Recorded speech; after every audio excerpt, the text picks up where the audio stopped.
procession and they go in the hut. The hut you see gets full of bishops and the priests. The pavilion on that side is for the sisters and the brothers. The choir sits in the shade with the green sheets.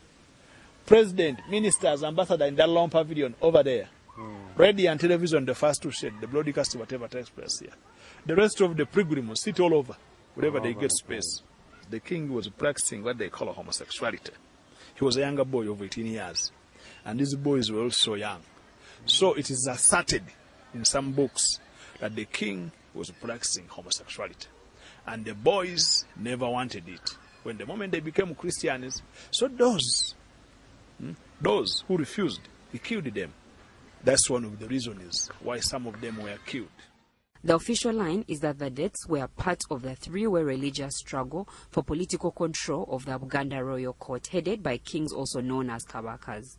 As a center of power in the country, Buganda was strategically organized and offered hope for each religious group to dominate and spread faster throughout the country. This is how it all began. In 1877, the Church Missionary Society in London had sent Protestant missionaries to the court, followed 2 years later by the French Catholic White Fathers. These two competed with each other, together with the Zanzibar-based Muslim traders, for converts and influence. By the mid-1880s, many members of the Buganda court had converted and become proxies for the religious and nationalist conflict being played out in the court. Kabaka Mwanga II, upon his ascent to the throne, attempted to destroy the foreign influence. He felt it threatened the Buganda state, but was instead deposed by armed converts in 1888. Anglican James Hannington, the protomartyr, had been dispatched to be the bishop of Eastern Equatorial Africa, but he was executed with his companions before they could enter Buganda. Well, every 3rd June comes and passes, two names sound a bell when Ugandan matters are mentioned: Mokajanga and Mwanga. By all depictions and portrayals, Mokajanga is the bad guy, the official head and executor for King Mwanga II. The two are also portrayed as the ruthless.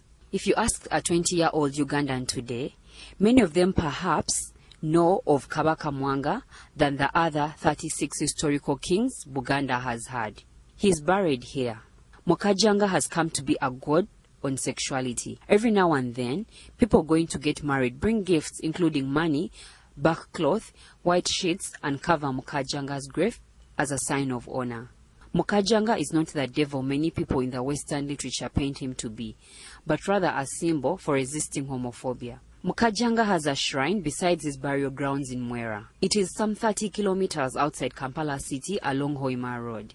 Here, people asking for luck in marriage often visit, and Mokajanga's spirit manifests onto the shrine keepers to offer blessings. What do we know of King Mwanga, the man Mokajanga worked for?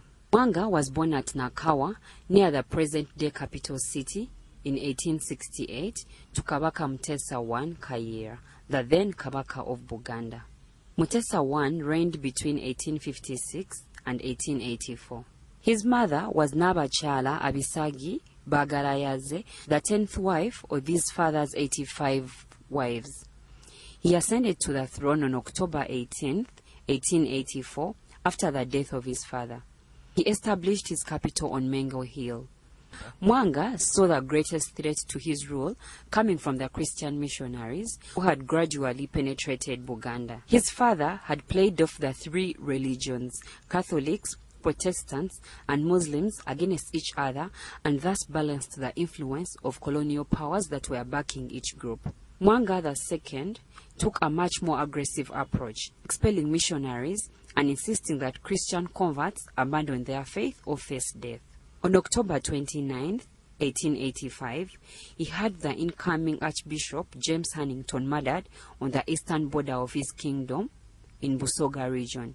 Then, between 1885 and 1887, over 45 of the king's pages were put to death on orders of Mwanga. The crime was failure to renounce their newly found Christian beliefs and their refusal of the king's sexual demands. Among those executed were two Christians who held the court position of the master of the pages, Joseph Mukasabali Kudembe and Charles Luanga. These murders and Mwanga's continued resistance armed the British, who backed a rebellion by Christians and Muslim groups who supported Mwanga's half-brother and defeated Mwanga at Mengo in 1888. Mwanga's brother, Kiwewa Nyonyintono, was elevated to the throne. He lasted exactly 1 month and was replaced by another brother, Kabaka Kalema Muguluma. However, Mwanga escaped and negotiated with the British. In exchange for handing over his sovereignty to the British East African Company, the British exchanged their backing to Mwanga, who swiftly removed Kalema from the throne in 1889. On December 26, 1890, Mwanga signed a treaty with Lord Lugard, granting certain powers over revenue, trade, and administration of justice to the Imperial British East African Company. These powers were transferred to the Crown on April 1, 1893. On August 27, 1894, Mwanga accepted for Buganda to become a protectorate. However, on July 6, 1897, he declared war on the British and launched an attack, but was defeated on July 20, 1897, in Budu, today's Masaka district. He fled into German East Africa, today's Republic of Tanzania, where he was arrested and interned at Bukoba. He was deposed in absentia on August 9, 1897. Tenacious as he was, he escaped and returned to Buganda with a rebel army. But he was again defeated on January 15, 1898. He was captured and in April 1899 was exiled to the Seychelles. While in exile, Mwanga was received into the Anglican Church and was baptized Daniel. He spent the rest of his life in exile. He died in 1903 at the age of 35.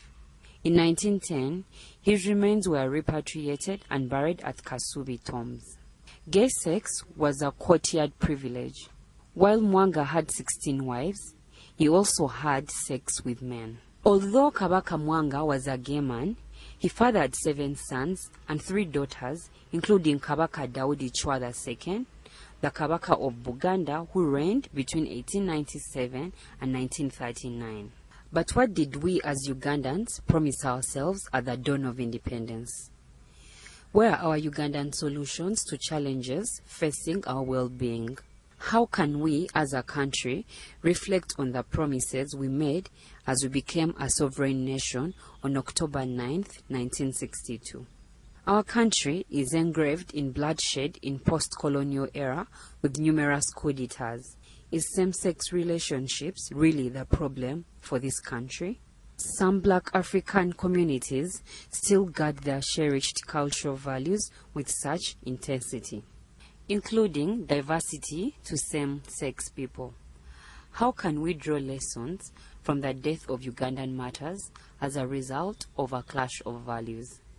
How can we approach cultural values that have sensitivities like homosexuality to build a tolerant and dignifying Ugandan society today?